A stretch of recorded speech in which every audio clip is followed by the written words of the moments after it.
Susah memang mengingatkan orang yang secara pembelajarannya bukan mereka yang berada dalam lingkungan sains. Sains ini maaf loh ya, bukan berarti hanya kaum akademisi kampus saja sains itu, tetapi setiap orang yang pembelajar, banyak baca buku, kritis, ditambah street smart yang memiliki pengetahuan luas di bidang ilmu pengetahuan alam. Itu yang dimaksud sains di sini. Kita sudah banyak selama 1 tahun ini mengingatkan virus corona dengan berbagai istilah agar pejabatnya paham. Mulai dari COVID itu adalah virus yang diperkaya atau enrichment. COVID itu diperkaya di laboratorium. Dan jadi COVID itu nyata, berbahaya, dan konspirasi besar globalis cabal. COVID itu biological warfare. COVID itu man-made disaster. Sampai istilah pandemic atau pandemi yang diplan atau pandemi yang direncanakan. Tetapi masih aja pejabatnya nggak ngeh juga. Masih menganggap coronavirus pandemi biasa ala Spanish flu. Bukan war tool, juga bukan political tool. Efeknya yang terjadi yaitu telah 2 kali lebaran Idul Fitri dan 2 kali lebaran Idul Adha. Kita dikekang karena pandemi saat ini menjadi out of hand atau tidak ketanganan. Maaf,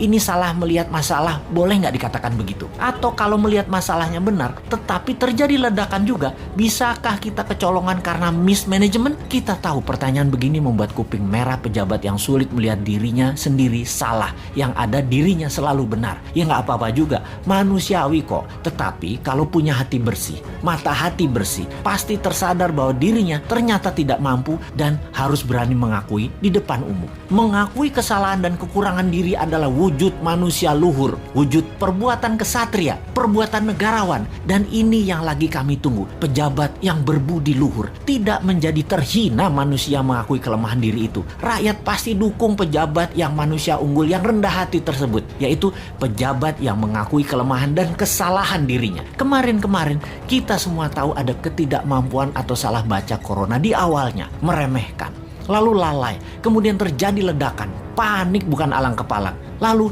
melandai lagi COVID-nya, meremehkan lagi, meledak lagi sekarang, dan paniknya berlebihan lagi. Mau menyalahkan mereka yang pulang mudik, atau kita sesungguhnya diserang musuh dari luar? Bagaimana Anda ini? Sudahkah melihat semua ini dari berbagai sisi? Sudah lengkapkah melihatnya? Sudah melihat coronavirus ini dari 360 derajat? Bagaimana kalau COVID adalah pandemik dari luar yang menarget jatuhnya Indonesia? Kita harus waspada. Siapa yang ngeplan? Siapa yang merencanakan? Apa endgamesnya mereka? Pemikiran serangan dari luar ini hanya skenario loh ya, bukan kebenaran hakiki. Ini hanya alternatif berpikir dan supaya kita punya solusinya. Kalau ini pandemi, namun kita tidak antisipasi, sekali lagi, ternyata ini semua adalah targeted plan atau rencana musuh-musuh negara, maka jangan sampai terlambat menyadarinya. Bisa ambiar negara kita. Saat ini semua sudah terjadi. Bom virus ini kalau ternyata ada yang meletakkan dan meledak, maka kita harus antisipasi sekarang. Sekali lagi, mudah-mudahan semua ini hanya masalah pandemi biasa, bukan seperti rencana menjatuhkan Trump kemarin